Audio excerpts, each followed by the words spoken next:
Hello, I'm Paul Chek, and welcome to Spirituality or Ten Commandments. You choose Lesson 14. We're now going to finish our comparison of Christian, atheist, and Native American Indian Ten Commandments with the 10th commandment of each of these systems. Before we begin, let's review our model of comparison for those of you that may be entering on this clip. I'll remind you that the basis of our lecture series here is in the first 3 lessons. So if you're just coming in now, I highly recommend you start with video lessons 1, 2, and 3 because they're the foundation for our discussion here. As a quick review of our model of comparison, once again, I'm using Osho's model or love model. Osho's love model essentially teaches that there's 3 stages of development in which we learn to love self and other, beginning with sex and violence loving, which is love of self, self-focused. You're learning to love and care for yourself first. That's all we can do. All of us are born by an act of sex. The birthing process can be violent, and the process of coming to know and manage ourselves can be violent, as we've probably all experienced from time to time. Yet it is through our experiences and challenges and pains that we learn to redirect ourselves and more carefully state our needs, our wants, needs, and desires in a relationship. When we do that, we are creating conditions by which we can feel safe and secure in relationships. Finally, we develop the wisdom to have empathy and compassion for those that we can see in their journey through the process of learning to know self and being able to share our wants, needs, and desires in relationships with others. Empathy and compassionate loving relates to the all. Once we reach that level of loving, we can see most people on their journey, and therefore we have empathy and compassion, because by the time you get to this stage, you're pretty aware that love is the highest truth. Love is all there really is. And to the degree that we understand love, we understand what people refer to as God. God, in the love formula that I share, is unconditional if God has a capital G. Unconditional love cannot be anything. It cannot have opinions. It cannot have judgments, or those would be conditions.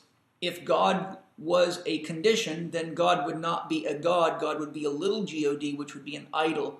And all I would have to do is think of a bigger God, and that would be the nature of religious war. My God versus your God.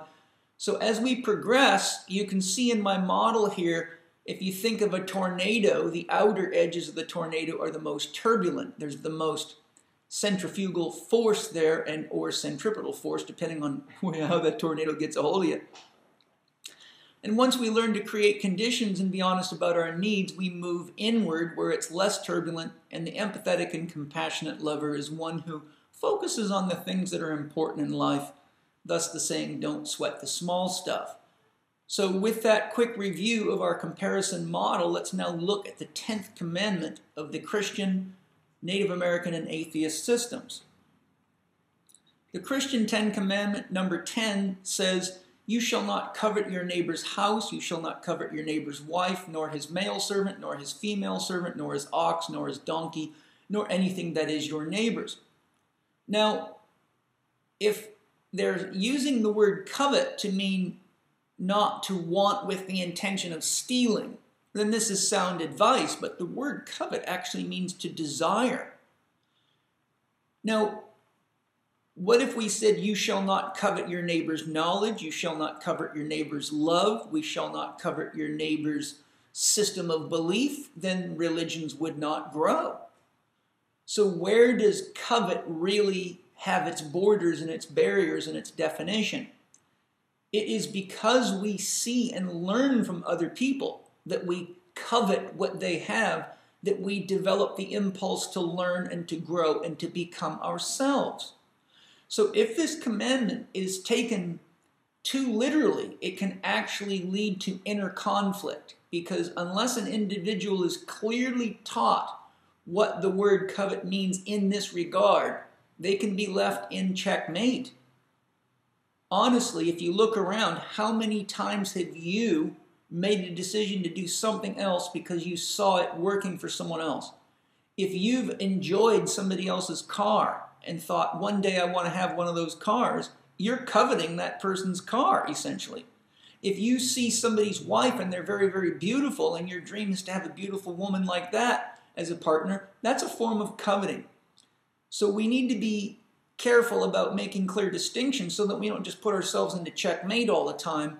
And as a therapist who's coached thousands of people with deep pain, guilt, and shame due to trying to follow commandments of religion, I can tell you that there's tremendous confusion out there, and we need many more people who have empathy and compassion and have truly earned wisdom to help guide us so we don't get confused. Now let's take a look at the atheist 10th commandment.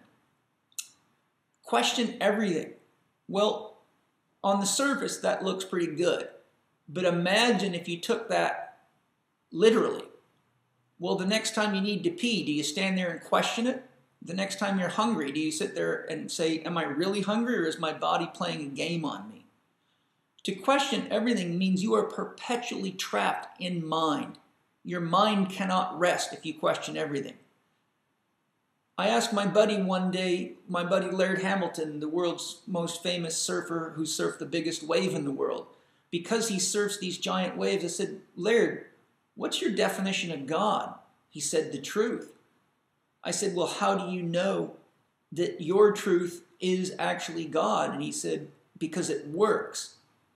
Well, question everything until it's not working. Question everything that's not creating harmony for others, that is creating what you want. So in other words, if your actions are creating pain in relationship to person, place, or thing, then that is a time to begin questioning, in my opinion. So, as you can see, question everything can be problematic. The founder of nonviolent communication, Marshall Rosenberg, beautifully says, the head is a dangerous place. Don't go there. Well, he doesn't mean to never go there. He means just don't get trapped there. The head is a dividing machine. The heart is halfway between your teeth and your backside. That's where things are brought into wholeness so we can really see the truth of life.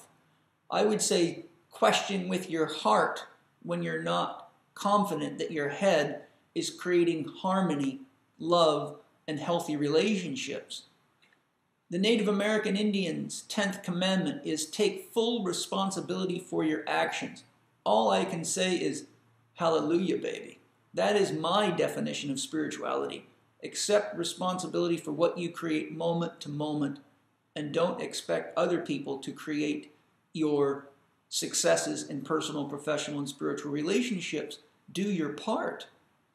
So if you look at that first Christian, the 10th commandment of the Christians there's a lot of wisdom there. There's also a possibility for sex and violence. There's also great possibility for creating conditions that may or may not serve you.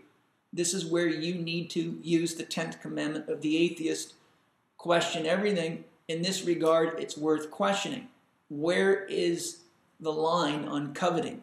If we didn't desire anything, nothing would be done. Nothing would change. Coveting and desiring mean the same thing. The atheist question everything? Well, sounds logical, but as I just explained, could leave you trapped in your head, and the world's already suffering from far too much headiness. We can build fighter jets, but we can't create schools to raise our children in a healthy way, and we've ruined the soil, the air, the water, etc. So maybe we need to start feeling more and questioning less.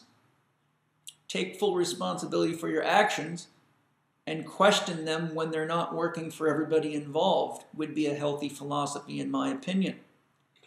So that ends our survey of the 10 Commandments using Osho's love model as our comparison. In our next segment, we will look at my 1, 2, 3, 4 system for achieving your dreams and tie it all together. Feel free to visit my websites, and thanks for joining me. I will share with you in our next presentation. Bye-bye.